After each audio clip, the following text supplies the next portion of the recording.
قارون کے خزانے کے بارے میں آپ نے تاریخی حکایات اور محاورے تو سنے ہی ہوں گے۔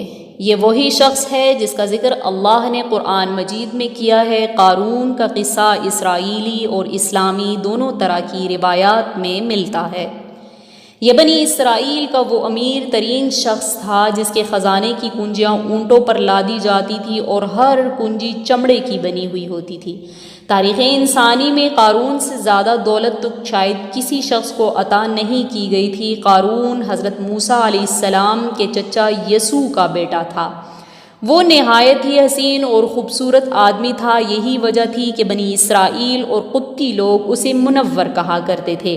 قارون جوانی میں اپنی قوم کا سب سے با اخلاق اور نیک افراد میں شمار کیا جاتا تھا، نیز یہ تورات کا ایک بہت بڑا عالم بھی تھا کیونکہ اس کی پرورش موسیٰ علیہ السلام کے سائے میں ہوئی تھی، اس لیے وہ کتاب کا علم بھی رکھتا تھا اور اچھی آواز کا مالک بھی تھا۔ وہ تورات کو خوبصورت انداز میں تلاوت کر سکنے کی سخت رکھتا تھا، اس لیے لوگ اس کا بہت ادب اور احترام کیا کرتے تھے۔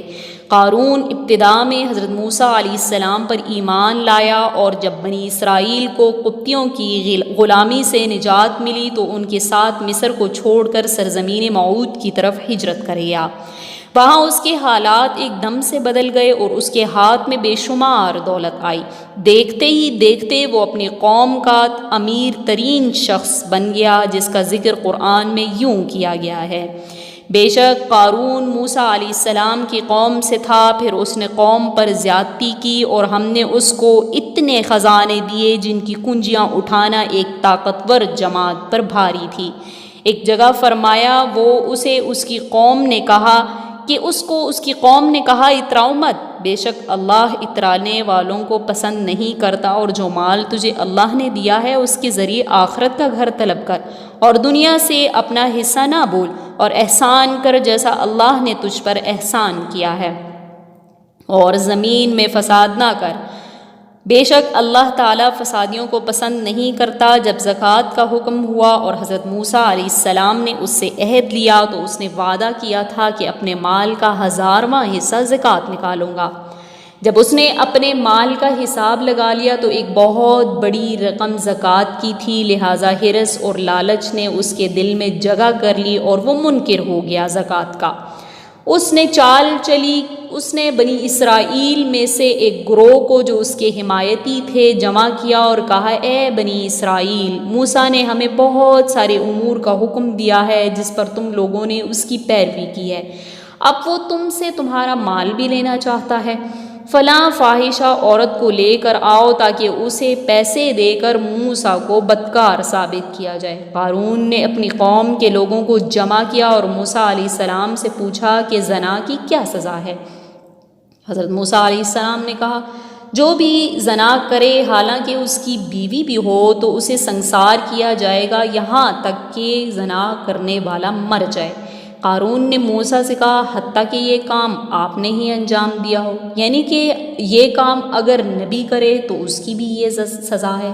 موسیٰ نے کہا، ہاں، حتیٰ کہ یہ کام میں نے بھی کیا ہو تو میری بھی یہی سزا ہوگی۔ قارون نے کہا، اے بنی اسرائیل، یہ گمان کرتے ہیں کہ اپنی فلاں فاحشہ عورت سے آپ نے زنا کیا ہے۔ حضرت موسیٰ علیہ السلام نے فرمایا کہ اس عورت کو میرے سامنے لے کے آؤ، لہٰذا وہ عورت بلائی گئی تو آپ نے فرمایا، اے عورت، اس اللہ کی قسم جس نے بنی اسرائیل کے لیے دریا کو پھاڑ دیا اور عافیت اور سلامتی کے لیے دریا کے پار کرا کر فرعون سے نجات دی، سچ کہہ دے کہ واقعہ کیا ہے؟ حضرت موسیٰ علیہ السلام کے جلال سے عورت سہم کر کانپنے لگی اور اس نے مجمع عام میں صاف صاف کہہ دیا کہ اے نبی، مجھ کو قارون نے کثیر دولت دے کر آپ پر بہتان لگانے کے لیے آمادہ کیا ہے۔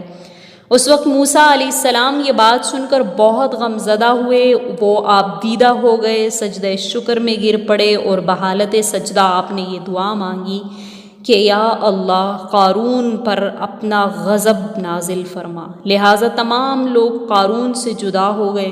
موسیٰ علیہ السلام نے اللہ کے حکم سے زمین کو حکم دیا تو زمین پھٹ گئی اور قارون اس کے پیروکار اس میں دھنس گئے اور قارون کا خزانہ بھی زمین بوس ہو گیا۔ جب یہ زمین میں نابود ہو گئے تو زمین کا شگاف دوبارہ بند ہو گیا۔ قارون کی اس دولت کے متعلق بہت ساری تاریخی حکایات نقل کی جاتی ہیں، اور تا قیامت قارون اور اس کا خزانہ تمام انسانیت کے لیے نشان عبرت بنا رہے گا۔